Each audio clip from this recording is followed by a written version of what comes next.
You're listening to Double Time, your daily accessible technology show. Now, here's your hosts, Stephen Scott and Shaun Preece. Hey, Shaun Preece. Oh, hang on, I didn't do it properly, did I? Hello. It's all about the accent. Hello, Stephen Scott. How are you? I am good. I tell you, can I just give a little bit inside baseball here? Please don't. Here at Double Tap, I tell you, I think pilots get 747s off the ground easier than we do getting this show underway. We have been trying to start this program for, I think, 4 hours now. Yeah, but to be fair, blind pilots take a lot longer to get a 747 That's off. very true. The amount of time it takes to make sure everything is muted and not shouting out the time or notifications at you. I mean, you got to go through your smart speakers, your phones, your watches, everything. It's hard work, Stephen Scott. It is hard work. This is hard work. It is. Who can I complain to? Mr. F. Yes. God bless you, Mr. F. I'm Can I going to just complain say, to Mr. F. You may say. thank you, just for our YouTube viewers out How there. dare you? And our listeners who may not know, I am wearing sunglasses today. Oh. You have dragged me in to the Sunglassing Wearers Club. Have I inspired you? Yeah, no, just my eyes are really sore today for some reason. So I'm assuming you've got your Meta Ray-Bans on as well. I do, yeah. We're all back to sunglasses. It's fine. It's all a bit Blues Brothers in here. But That's quite nice. yeah, I'm actually enjoying it. What I think is lovely about this is both of us do a video show together, and neither of the two of us know what each other look like. It's absolutely brilliant. No, none of us can see the screen. No, brilliant. This I'm is just saying that fantastic. I may just nod off during the show. So if there's any pauses, just give me a shout. Okay, so I'll just do something like that. Yeah, that was wake you up. Yeah, that's quite loud. Is there breaking news? No, I just thought I'd play that because then that would wake you up, you see. Thank you. As long as it's Sorry, not I cookie. didn't want to get anyone excited there. There's no breaking news. Although, I will say, following on from Friday, we talked a lot about Glide, and it's fair to say that there has been a lot of conversation in our community about that video. That video from Glide that we played a couple of clips from last week. And, I did say we'd revisit it. I want to revisit the topic in conversation because you guys have been getting in touch over the weekend about it. So I want to hear your takes on it. But I also just want to take a few moments just to kind of let this story sink in our minds, because I've been thinking about this a lot over the weekend. And it's funny, I remember at the very beginning of this, getting all het up over the idea of, a company coming along and saying, okay, this is a replacement for the guide dog or a replacement for the white cane. And I would often say, look, we really have got to stop thinking about it in this way. It's a different device. Actually, the more I'm hearing and learning about this, I actually think it could be a replacement. This particular device could be a replacement for the guide dog or white cane, because ultimately it's both. It's the cane and it's the guide dog. I mean, it's more guide dog than cane. I mean, if they could put some fur on it, it would be more like a dog. Okay, now you're going off that one. But you're going rogue here, Stephen Scott. I know what you're saying though, and it's interesting. But there's a sort of never the twain shall meet here. As a white cane user, and never used a guide dog, I kind of think the thought of moving around without having that tactile feedback sort of freaks me out. But then when I talk to guide dog users or guide dog handlers, the whole thing is that I just feel so confident I don't have to worry about, I'm not going to hit the obstacle. It's all about avoidance and guidance around it. And I can't quite get my head around how that would feel. Obviously it works. I think it's been established long enough that it works. But I know what you're saying. I'm still slightly hesitant about the Glide because of it's just not here yet. Yeah, the absolutely. excitement is, I totally understand the excitement, and I'm along with it for that as well. I'm excited by it. But, demos are great. Little demonstrations of the certain models they've got working is great. Let's see it all together in the package, the final package, and then let's see. Well, it's funny you say that because over the weekend, I did, as I mentioned on Friday, I did reach out to Amos Miller, who's the founder of Glide and the company Glidance. And I just wanted to reach out to say, hey, look, we've seen the video. This is very interesting. I imagine there's going to be lots of questions from our audience. So, what do you want to do? Do you want to come on, maybe have a chat about it, or where are we with this? Anyway, he very kindly came back to me just this morning He said he'd been away for a few days. Obviously, they're very busy right now with the setup process. I wasn't expecting an instant response, but I did get a response today. And he went into great detail with me on the email about, where they're at the moment. But he said the key thing to remember here, and this is the key point out of the email I wanted to bring up. I'm kind of like AI for you today. I'm like taking the email, I'm summarizing it in a nice, neat package just for you. This is human AI at work. Now, of course, it's Stephen Scott AI, so it's not going to function perfectly. It's not great. No, it's like Apple AI at the moment. Wow. Dear. You're not getting the iPhone back. But here's the thing. He wants to make it clear that they are still very much in the production process. We're still looking at prototypes here. And he said the difference between this company and many other companies out there, certainly many companies, is that you never really see how the sausage is made. You always see the sausage once it's finished, and you go, that was a joyous sausage. But what they're doing over at Glidance is they're saying, look, we're going to show you the process as we go along here. We're going to have you as part of the process. So things that can be fixed now are better being fixed now than trying to retrofit things that people might want or desire or need into a future product or even the new product. So I've got to say, I like the way they're going here with this. The company is very keen to get feedback, even at the early stage, but really keen not just to hear, oh, that's good or I like that, but he said that the comments we had made on the show that others have been making on social media are really helpful in the development of this because they're listening to everything. I know Amos listens to the show. I know others do too from that company.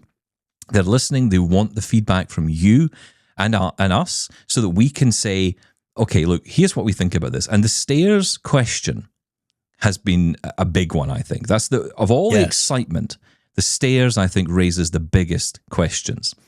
So we're going to get into some of this with some of the feedback today because there's lots of feedback on it. I want to kick off with Marc in Montreal who wants to chime in on this. Stephen and Shaun, good evening from Montreal. Marc Jean here. Fascinated by your conversation about and brief demo with the Glide device. That sounds amazingly incredible. It's going to be interesting to see how that glides out, pardon the pun. Hey! And the price involved for something like that. Probably beyond most of us, because again, we talk about these technological things, and in a lot of cases, you have to be Rockefeller to be able to afford them, unfortunately. But that being said, we'll wait and see, and hopefully it'll be a good thing and a good experience that some of us may be able to take part in some way, shape, or form. It sounds really exciting. Segueing to your talk with the lady from Microsoft, as well as Mike from Be My Eyes, where is this going in terms of, we heard about this demo with, I think it was ChatGPT way back, in terms of identifying things around us, like the Tower Bridge that Andy did from Be My Eyes, and like the flags at Buckingham Palace to find out if King Charles was in place or not at the time, and to track his Uber as it was coming along to pick him up.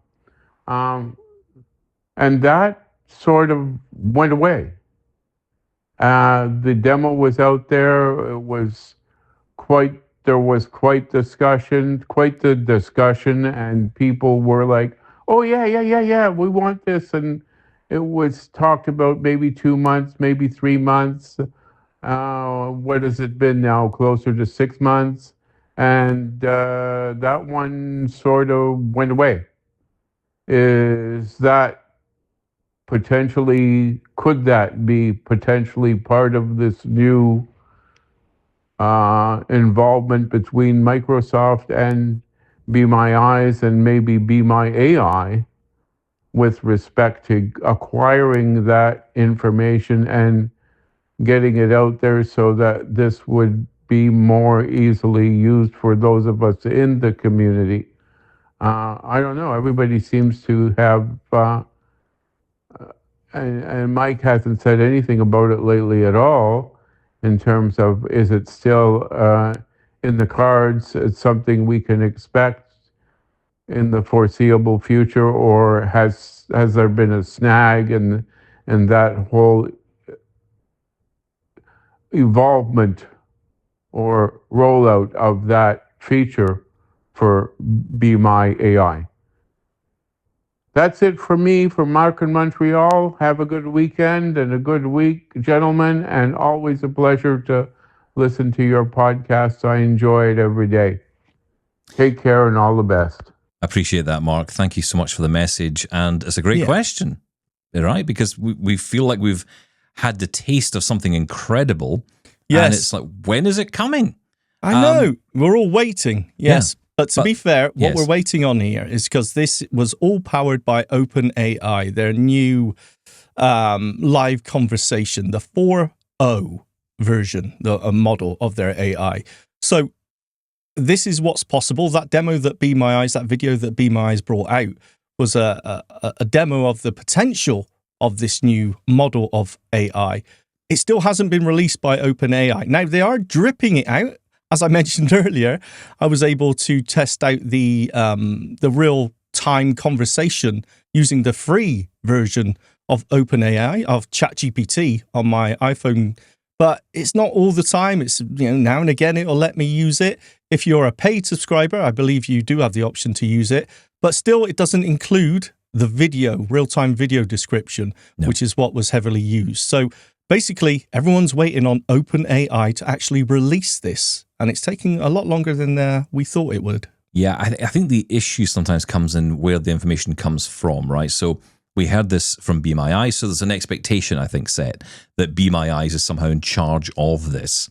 And I think Be My Eyes could probably have messaged this a little better here to say, look, actually, this is something we're waiting on from OpenAI themselves, because people will be contacting Be My Eyes and saying, okay, where is this feature? Where is it? When is it coming? But you're right. Be My Eyes actually don't have anything to do with this. They can roll it out when it's available, but it's not available yet. So it'd be a bit like saying my latest app is based on Apple Intelligence in the UK, which would not be available therefore until December this year. Here he goes again, having another dig at Apple. I love you, Apple, by the way.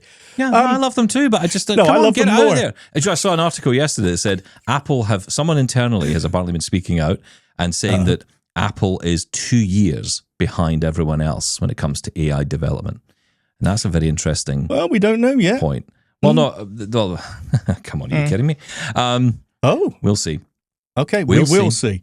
On that, I'm still staying with AI for a minute. The Be My Eyes and Microsoft partnership of sharing the data to improve AI models when it comes to disability, it doesn't really have anything directly to do with that Be My Eyes demo we were talking about. But as was mentioned in the interview, though, it's all about being able to fund that, because you think that real-time AI video description is going to take a hell of a lot of power. That costs money. And Be My Eyes, are always trying to keep the service free. So they're going to need, as was mentioned, they're going to need these partnerships to help fund this service. So indirectly, I would say it has something to do with it. And can I just add to that as well, that I think that when it comes to Be My Eyes and the decision they've made to try and keep this service free to customers, I think we as a community need to be a little bit adult about this. Let's not go and fly off the handle if at some point Be My Eyes turns around and says, look, we can't do this. We just can't deliver all of this for free. We must charge something. I think we need to be grown up about this, because I don't know if it's going to be possible for them to do this. I hope it is. And I certainly hope companies, we heard about the involvement with Hilton. That has a huge impact on funding. So that helps Be My Eyes and it allows Be My Eyes to continue doing what it's doing. But I think if they turned around at some point and said, hey, there's got to be a funding model, or a subscription model, or some kind of giving model, I don't think we should get crazy about that. I think we should, I almost feel like we should expect it. Because I feel if we set the expectation that you'll never pay, I don't know if that's, because I feel we've been down this road too many times with other services. You'll never pay for this. It'll always be free, or it's a one-off payment. You pay this one-off payment. Where did we hear that before? And then suddenly everyone was up in arms when you had to start paying for it again.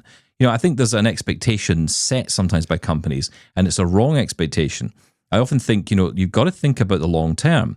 And I've seen this time and time again in my career. Business decisions made which sound great for the community, but they're not sustainable for the community. And they fall away. And I think that's a danger. That's why I see something like Voice Vista as good, because Voice Vista has that model where you can pay an amount, you can choose or pay whatever you want. You can donate to the guy that's developing it. And I like that. I like that particular model because, that's a choice. People can have the choice. But those of us who can, should, I think, because, we help keep that app going. Voice Vista is fantastic. If you get use out of it, and you can afford to, why not? And if they don't get any money, and if they don't get any money and it doesn't work out, maybe it wasn't worth it in the long run. But that's what free markets do. No, exactly. But I think, to be fair to Be My Eyes, and Mike, especially Mike Buckley, CEO, is that he often says, we want to keep this free. We are trying. Our aim is to keep this free. I don't think he's come out and said, this is always going to be free. No. But here's the problem. As you and I both know, it's not often what you say, it's what people hear.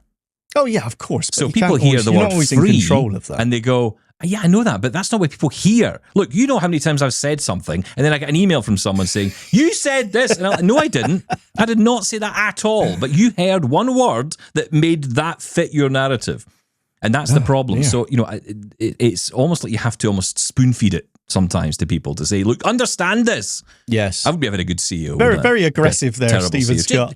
This is what's happening. Get over it. Okay, that's the double tap way. Going back to the first part of Mark's message there, which was what? About Glide. About Glide. And the cost of Glide as well. Now, that's interesting. That's interesting because Marc is thinking, and rightfully so, and we were all thinking it. Yes. Okay, so, right, how many thousands of dollars is this thing going to cost? I don't know if you're surprised by this or not, Marc, but the actual price of this device is $1,500. That translates to just over 2,000 Canadian, but $2,073 Canadian to be exact by today's exchange rate. And that's the current price. Now, that price is that's the retail price. There is actually a reduced price. You get it for, I think it's $1,049 right now. And this is pre-order, I've got to be clear on this, you're pre-ordering, and the launch of this Glide device is likely to be, it says on the website, fall 2025. So, okay, that's good to know. That's on track for next year. So you're buying it now, but you'll get delivery of it near the end of next year. Let me stop you there before you carry on. Here we go. How do you feel about that? Well, look, I mean, this is, I suppose, where Greg in Pennsylvania and I would agree at this point. These companies have put a lot of money in for development. Yes. They need to know if it's worth the development to continue. And to do that, you need to get some customers. So how else do you do it? It's chicken and egg, right? I mean, do you wait until it's ready to launch and no one buys it and the whole thing is just down the drain? Yes, and to continue to get investment, you need to show demand. Well, that's right. So how do you do that? I'm for it. I'm nervous about these things. I'm always nervous about these things because you never know. It's a bit like the Kickstarter thing. I suppose with a Kickstarter, you kind of know where you're going to go. You can lose your money. Well, that's what I'm saying. You know that, right? You go in knowing that you're probably going to lose. You could potentially lose your money. Not that you will. Yeah, but you could. And I actually don't know. I suppose we should be clear. I don't know what the T's and C's about the pre-ordering cost when it comes to the Glide. I'm sure there's a guarantee that if it doesn't materialize, that money will be returned. Well, just because we'll get the lawyers into that one and we'll get them to read the letter. Yes, but we don't know. We don't have a clue on that one, so we're not going to promise anything. But what we will say is, that obviously they have committed to bring this product out fall next year. That's what it says on the website. And you can pre-order it. Marc, what I'd be interested to hear from you is what you think about that price.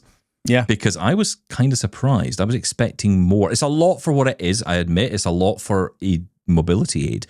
But I would argue this is much more than that. I mean, look, I'm trying to think about I don't have the figures in Canadian or US even here, so I can't tell you. But what I can say is the training costs of a guide dog in the UK are around £50,000 for a dog. Yes, that's the figure I hear. And I don't know if that's the overall cost of the dog over his or her lifetime, plus, of course, the training and everything else. I'm not sure what that number comes or that number actually stems from.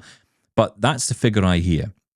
And it's gone up significantly. I remember the days it was 32,000, an absolute bargain for a dog. I remember I used to save milk bottle tops for guide dogs. That's at right. school. Yeah, that's So right. Yeah, I thought they were very keep cheap. glass bottles in your house.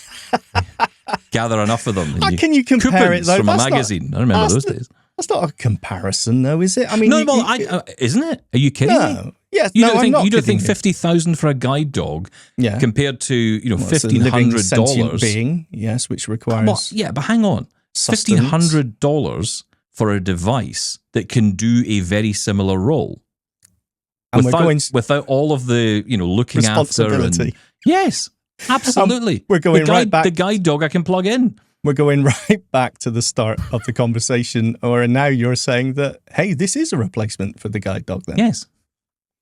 Okay. We will see. Fine. Okay. Anyway, I'd be interested to hear your thought, Mark, on the price, because I'm intrigued to know what people think about that. Okay, so let's move on, because we got a voicemail from Amy, and this came through our WhatsApp channel. Shaun shall articulate the number. Oh, yes, I will. It's 613-481-0144. Well, work And on if that. you're outside the US, please add 1 to the start of that. Or 001. Or 01. No, I don't think that works. Oh, okay. I think it's got to figure be it 001. You got to do 001, and you type 613, and you type 481 Yes. 0144. We'll then- get better at this. And then I promise. that's it. And, and if you save that number to your device, it'll make it easier to remember it. Well done. Top tech tip there, right there. If you save a number to your address book, you don't have to remember it. That was a genius tip, actually. Well done. So anyway, Amy got in touch on WhatsApp several months ago, and she had this to say. Good morning, Stephen and Shaun. This is Amy from Maine. I'm calling with a rather timely, I hope, announcement. I want to report on my experience using the Glide device. Ooh. I traveled yesterday from Maine to Washington, D.C., where the Glidance team was assembled to hold a demo day. It was quite interesting. I am a founding glider and have pre-ordered the device, in part because I think it may help me, as I have a dual sensory impairment as a blind person with a hearing loss, and also because of the professional work I do working with people who have lost vision later in life and who often find travel challenging. I got to demo the device. I found it interesting, a little bit difficult to keep it in toward the center of my body. Did a little better with 2 hands than holding it with one, but I think with practice I would certainly get it. I have been a cane user all of my life, so this was unusual. However, we went through a couple of different demos, one with a remote controlled environment in which a person basically allowed me to get accustomed to walking with the device and turned me as we traversed various obstacles and went around corners and past walls and pillars and so forth. And then a more freestyle experience with the latest iteration of their hardware, and where I navigated on my own and was guided by the device without any assistance.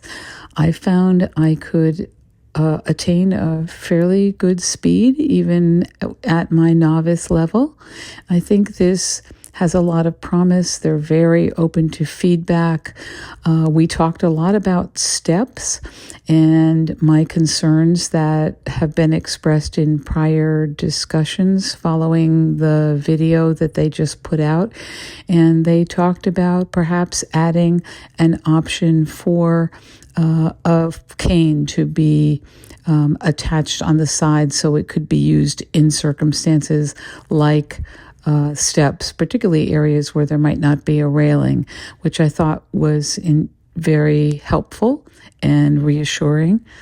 I do think the learning curve would be easier for a person who is new to navigating as a blind person than with a cane, in that you don't have to think so much about echolocation and exact travel as you would with a cane.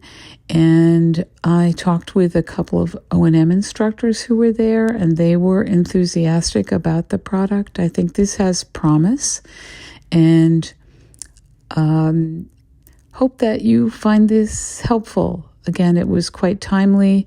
The team was gracious, helpful, and I think most importantly, really listening to all of the feedback that they received. So thanks for listening, and I hope you find this helpful. And by the way, they're going to be in the UK very soon. They're coming to London. So perhaps, Shaun, you might catch them there if you're near that part of England. Thanks. Thank you, Amy. Oh, I feel a road trip coming on, Stephen Scott. Yes, well, they are going to be in the UK, flying visit. I think it's all for Sight Village London, which is coming up, and there's another event happening, which, forgive me, has escaped my memory for now, but there's another event happening they'll be showing up to as well while they're in London. Yes, we have been invited by the wonderful team at Glidance to go and get hands-on with this, so yeah, more on that to come. But very interesting thoughts there from Amy, and it's interesting from that dual sensory loss perspective as well. I must admit that again, I didn't think about that too much, but that obviously has other benefits with the haptic feedback and all the rest of it. So there's a lot of benefits both ways here, I think. Yeah, no, absolutely, and it's something that's been brought up by a few different people as well with hearing difficulties. And I'll be honest with you, though, I think that was a really useful clip to play, because I think it sort of, sometimes our expectations can run away with us a little bit. We see video clips, and there's no denying how impressive that video clip is. But I think we do need to sort of curb our enthusiasm just a little bit. But yeah, I'm really excited by this. And as I said before, it's funny how people who dismissed this, and I was one of those, I must admit, right at the very beginning, are suddenly changing their tune, and especially O&M instructors. I've heard from a lot of O&M instructors who said, you know what, now I am actually interested and want to get my hands on this. It's causing a lot of excitement. It is, and there are a lot of naysayers as well, as you rightly say, and I think, again, it takes the product to be in your hand. And look, it's not going to be for everybody. That's the point here. No one's suggesting that we replace. I mean, when I say this could be a replacement, I don't mean we're going to replace your guide dog with this. I mean, it's a choice, ultimately. You decide. But, I think for someone like myself, who would love to have a guide dog, I can totally see the value of it. And even more recently, I don't know why, but maybe in the last few months, I've really thought more and more about it, and I would love to have a guide dog, actually. I think about the freedom that a guide dog would offer me.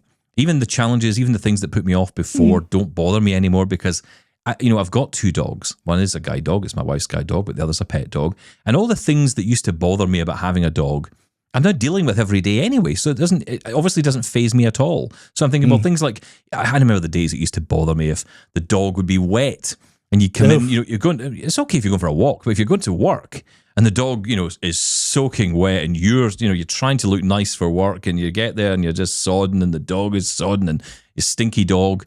Yeah, you've given up on your appearance, is what you're saying. Exactly. In later years. Because, well, who cares, right? But also, I'm like, well, does it really matter? I mean, that's in my head. That bothers me, right? It doesn't actually matter in real life. Oh, as with everything. Like my when I first heard about Glide, again, the push-along vacuum is what everyone was saying, or a push-along toy lawnmower. Guide dog with a plug. The point is soundscape on a stick. The point is soundscape on a skip. Stick. Sorry. It's all about, stop it. It's all about the functionality, right? If it works for you and it makes a difference. I could have said the same about using a long cane, years ago while I was low vision. I would have said exactly the same thing. I don't want to be seen with this. But you know what? It makes me able to do things. So once the functionality reaches a point where it actually makes a difference, who cares? But the issue for me is getting a guide dog, right? Because I'm not out every day. So, there's a challenge. No, that's right. Yeah. And guide dogs people, and they're right to say this, would say to me, and they have said in the past, look, you're not out enough to justify having a dog. Now, my argument is, well, I'll go out more. And they can, that's not really how a guide dog should work. Don't get me started on that. Yeah. I find that a little bit irritating, if I'm honest, because I think, hang on, is that not the purpose of a guide dog, to help me get over the door more? They say, oh, well, it's not about that. It's that, you don't want to have to, essentially shoehorn a dog into your life. But actually, that would help me in so many ways. That would be good for me. So why wouldn't? But anyway, that's another story. So let's not park grievances about guide dogs. But what I will say is that the reality is, you have an animal there who needs your attention, who needs your care. That isn't a problem for me. The issue is that they would see there an issue there that would therefore stop me even getting one. Whereas no one can stop you with a device like Glide, because it's a device. Yes. So I can have this device. And also, again, I go back to this point, I know I've mentioned it before, but with the essential tremor now, getting out with the cane is getting harder and harder.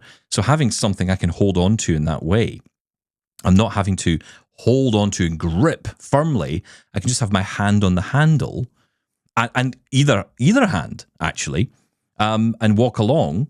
It would be so much easier. And I just think that'd be so cool. So, nail a chair to it and I'll be interested. Maybe they could get a little stool. You get those walking sticks that have the stools attached. You could get that. Do you know what, though? Being serious, all these different ways we use as blind people to navigate around, it's also very individual. This may work for someone who, I'm thinking of my partner, Sarah. She's really anxious about going out there. Yeah. And it doesn't matter if it's a mobility cane or a guide dog, she's still anxious. And it may be the case that, hey, you know what, this way of doing it may be the thing that works for her. And I don't think she's alone in that. I think there's a lot of people where, mobility is still the main issue for most people. Yeah, do you know, it's funny when I hear people talk about the value of things like voice. I mean, I do as well. I talk about Voice Vista. It's interesting because I don't use it that often. And I always feel bad about that. Well, you should do. But it's because I'm not out. Do you know what I mean? And somehow there's this guilt then, which comes to you. Again, I don't know if this is something that's put on us or something we just take. It's like a fence, right? You either take it, none is actually given to you. You just take it. Yeah, no, I know what you mean, of course. But I do think sometimes we do feel like we're not achieving enough if we're not doing... Like I go on social media and I think Mastodon is a great place, right? It is. It's a great place to go for social media. If you enjoy social media without as much of the hassle and the vitriol that comes from places like X, then, it's a nice place to be. It's a nice community to be in.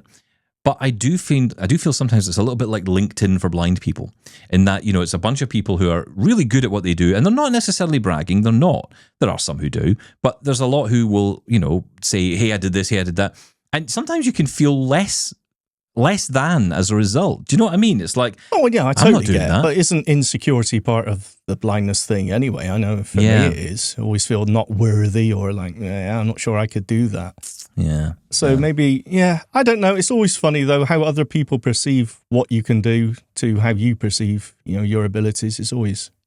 I know nothing about technology.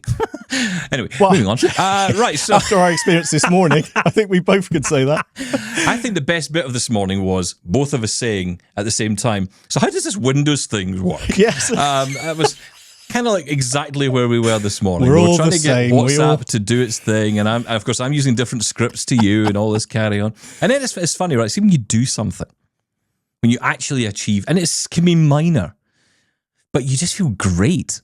Don't you? It's just like, and as you should as well. I say little victories. Celebrate the little things. There's nothing wrong with it. Yeah.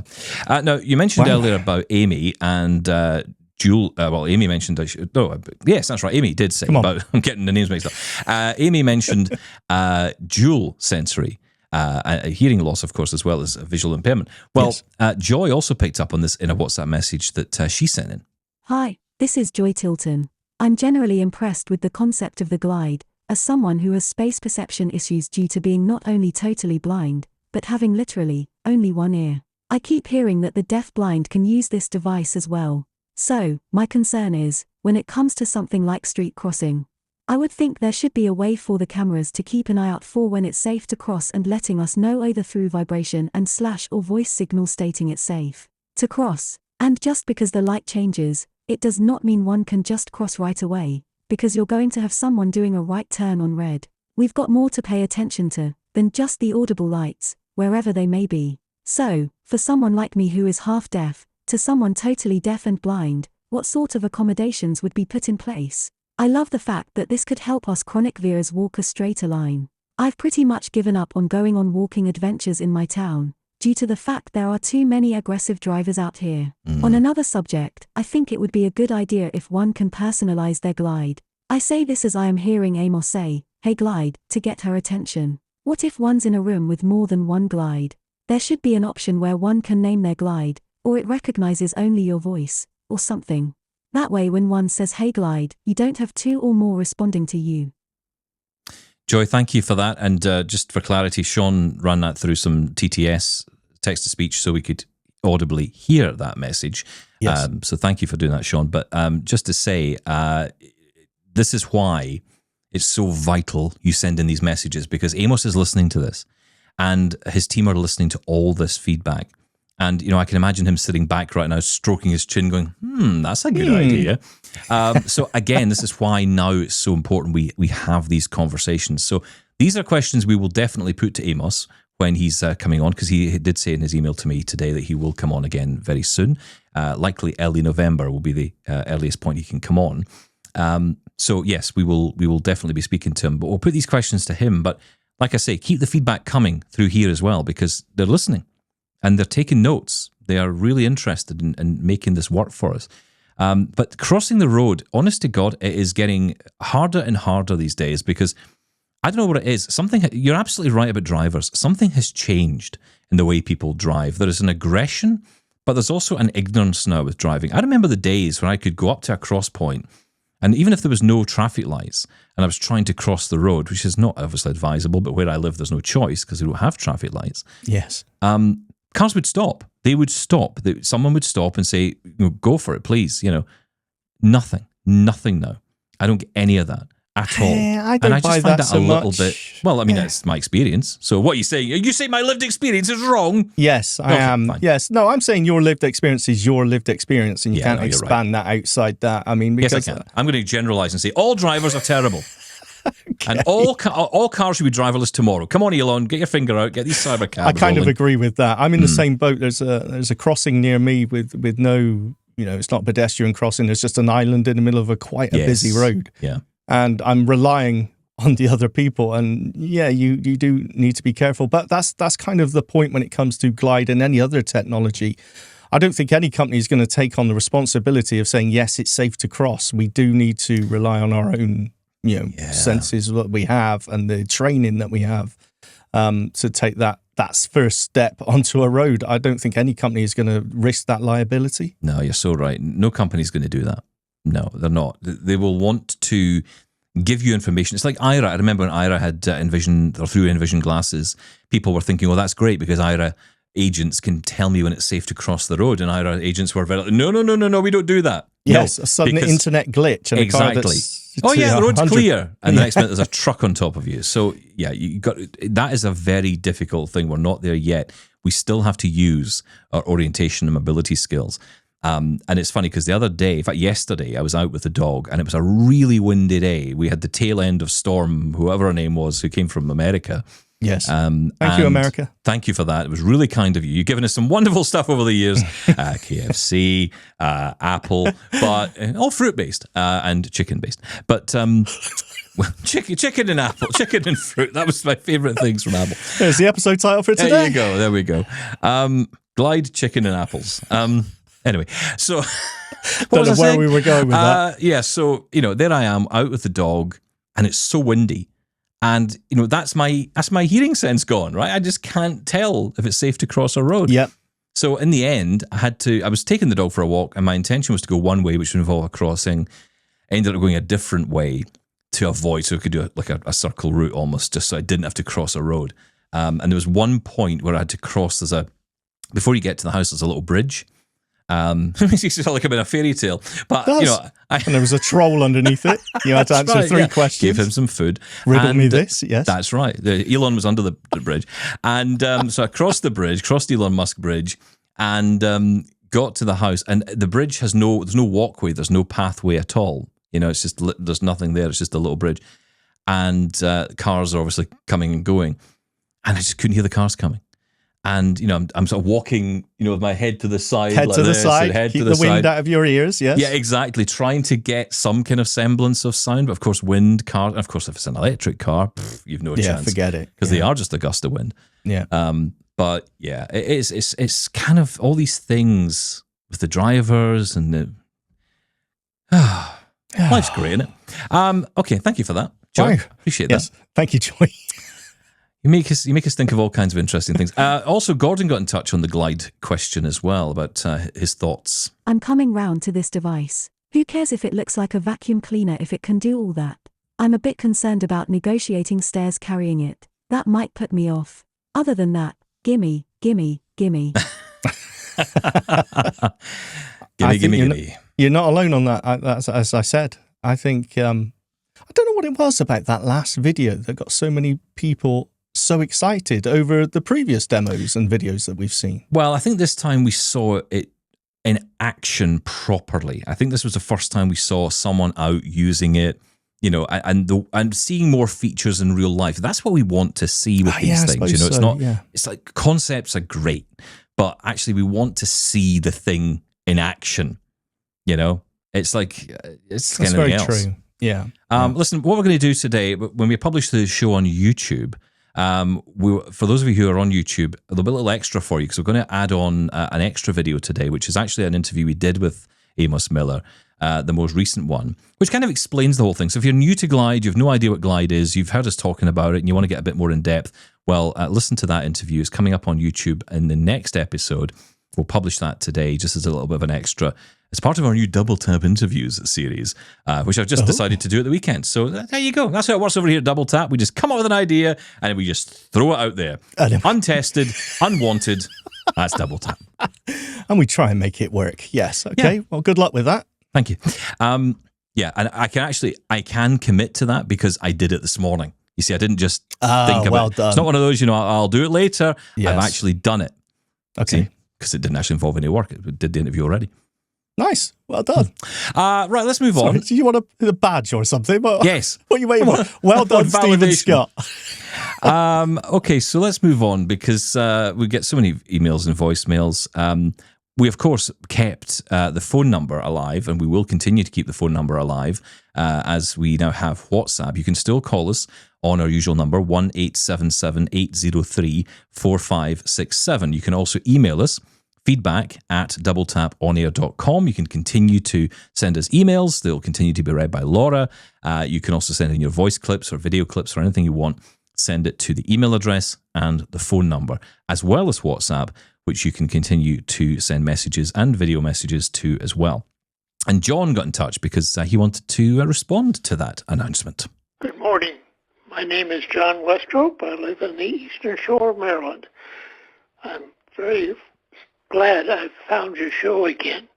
I listened to you all, both of you, in the early days before my wife became ill, and I spent 3 years as an intense caregiver, so I've lost track of everything on assisted living and things like that, assisted technology, I mean. So anyway, I want to congratulate you on the smooth production and the amount of information you contain in your program. And I'm very glad that you gave me a telephone number to call, because I'm not very able to do the other contacts, and some of them I don't want to do. For instance, I don't believe in Facebook. I don't use it. So anyway, again, have a great day and congratulations. Thank you so much, John. I appreciate that. And we're glad the phone number's there and it's working for you. And yeah, please continue to use it. Nothing is going away. We're just adding it as a new option. So glad that you're able to use that. Because look, as I said on Friday, there's just some people who don't have the ability to or don't want to. I mean, you're right. You don't want to use Facebook. So a lot of people don't.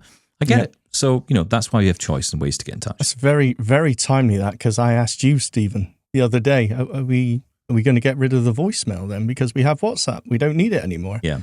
And you rightfully said, no, there's going to be people out there who still, that may be the only means to contact us. So, yeah, absolutely. Thank you, John.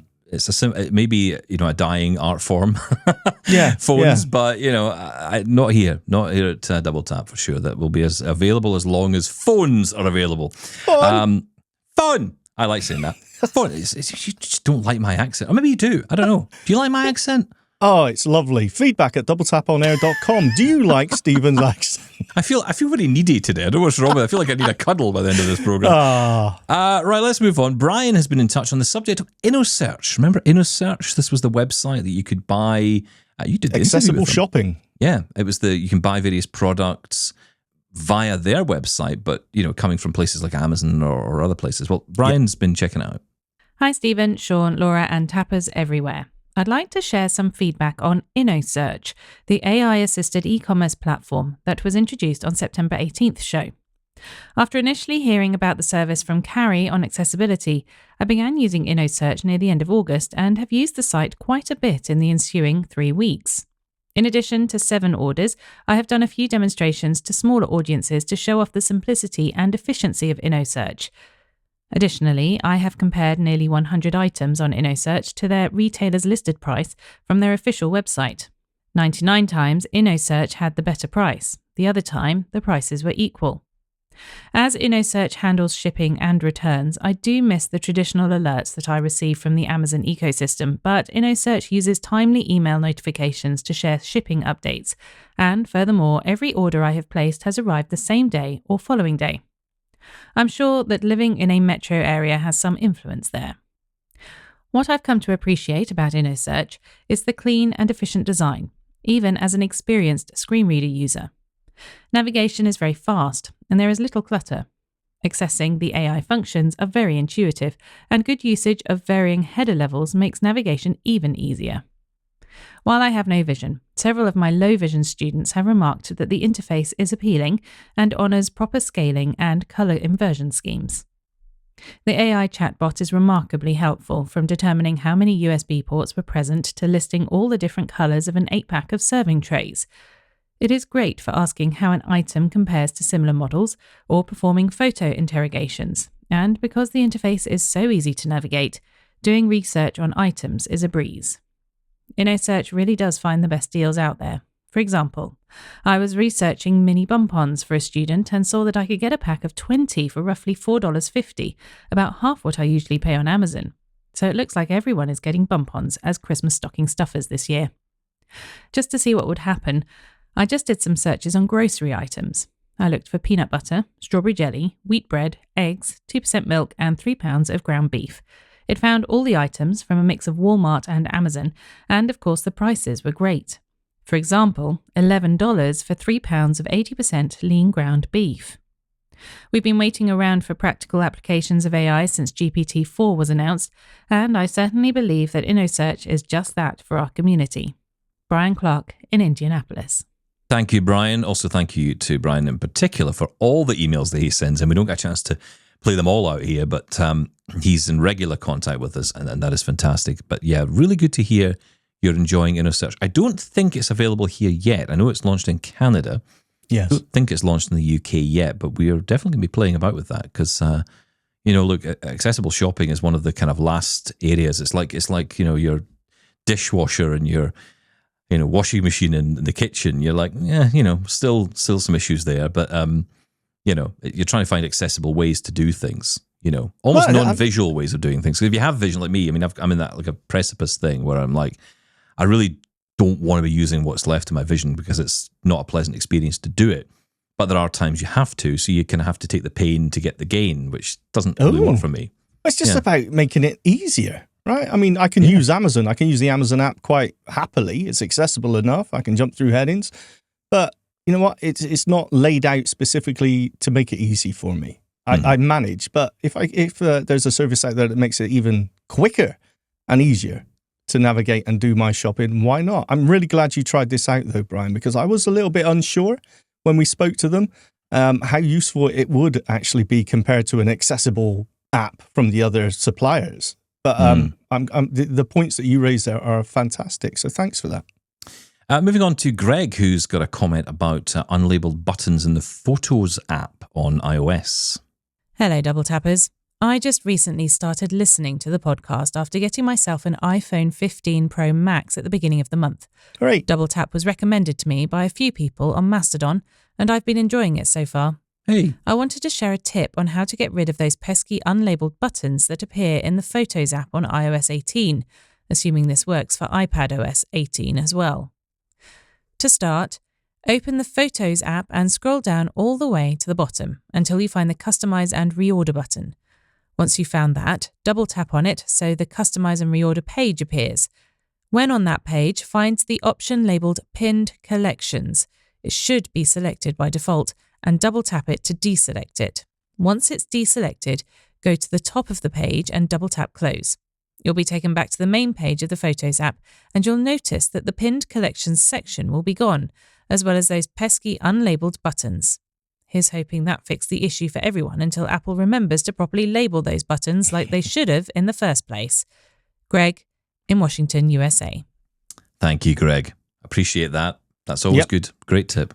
I've heard a lot of people complaining about the Photos app in iOS 18 specifically. I don't use it enough, so I can't really comment. I barely go in there. So, but a great tip, and thank you. Yeah, any thoughts, Shaun, on, I saw someone the other day on this, and it just came to mind, it'd be a great question to put out there, about reading card numbers from your bank card. Because immediately, I saw someone post this online the other day, and immediately everyone jumps on and says, oh, there's Be My Eyes, and there's Seeing AI, and there's ChatGPT. Yes, but I'm not sending my card details via those services, and the person didn't have an IRA subscription. Now, arguably, there is a 5-minute free call, so, that was potentially one route of salvation. I'm far more nervous about using an actual human to read my card details than I am about AI. Now, there are a caveat to that in that, things like ChatGPT and others, you're sending an image somewhere. I wouldn't do that either. Seeing AI, on the other hand, using real-time short text channel, I wouldn't have an issue with trying that. I believe that's all done on device. There's no images being sent out. So you could try using that. And it is getting easier because of the way that the card number is printed nowadays. Before, it was just that silver embossed number going across the card. But now sometimes it's just printed on there and it's actually easier to read. I've had some good results. It's not easy and it's not always, every time reliable. But it's all about the lighting. Get good lighting and keep trying. And I would say Seeing AI is probably the one I would use. If you go into the Wallet app on your iPhone, I don't know about Android, how this would work, but you can, when you're adding a card, there is a scan option to get all the details and fill in the form for you. And that works quite well as well. Sometimes if I can't get something to work, I will pretend I'm adding a card and get it to scan and see what numbers it will pick out, such as expiry date, card number, and things like that. Sometimes that can be quite useful. What about live text in the magnifier? I haven't used it in that regard, but yeah, definitely worth a try. Again, it's very private. That's not being sent anywhere. So any real-time text recognition or OCRing, I would definitely give a go. Yeah.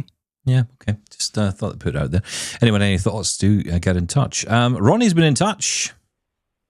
Hey, Stephen, you keep talking about the robots. Did you hear about the robot that went skinny dipping? Yeah, I guess it was quite shocking. Ciao. Right. Thanks, Ronnie. Thanks, Ronnie. Keep them coming. Wow. Dad jokes from Ronnie. There we go. That's a new segment on Double Tap starting as of now. Thank you for that. I think... okay, I've got one more I want to play in here. So I am shocked by that. Yes, message. yes. Nolan has been in touch. Hello, Stephen, Shaun, Laura, and the rest of the Double Tappers. I'm writing this letter or note to say thank you for such a wonderful Double Tap podcast each and every day, 5 days a week. Thank you. The reason that I'm saying this is because the episodes that you provide for us listeners are very enjoyable and very nice to hear, with topics to discuss are technology related. That being said, thanks again for what you all do for this show or podcast every day. Thank you, and I hope that this message that I'm sharing with you finds you well. Kind regards, Nolan Parish. Oh, what a lovely message. Oh, a thank lovely, you so much. lovely message to end on. Thank you so much for that, Nolan. That means a lot. And we appreciate you as well for listening and for getting in touch. Because you know what? I know a lot of you listen and may not get in touch, and I appreciate those who do. I also appreciate those of you who don't and just listening every day. We love doing this for you, and we will continue to do it as long as, you know who. Yeah. God bless you, Mr. F. Okay. That's it for us. We are back. When are we back? Tomorrow. Is this Monday? Is this only It's Monday? the start of the week. Oh, wow, dear. Goodness me. Hey, we're here all week this week. That's Try new. the veal. Okay. Yeah. Well, until we're told otherwise, obviously. So, yes, we will be back tomorrow with lots more of your comments and more. An exciting week of content coming up as well. Some great conversations. And don't forget, on the YouTube channel, after this, there will be an episode featuring Amos Miller from Glidance, talking all about the glide and getting into a bit of the history of that. So check that out. And we'll catch you tomorrow. Bye, Shaun. Thank you. Bye-bye.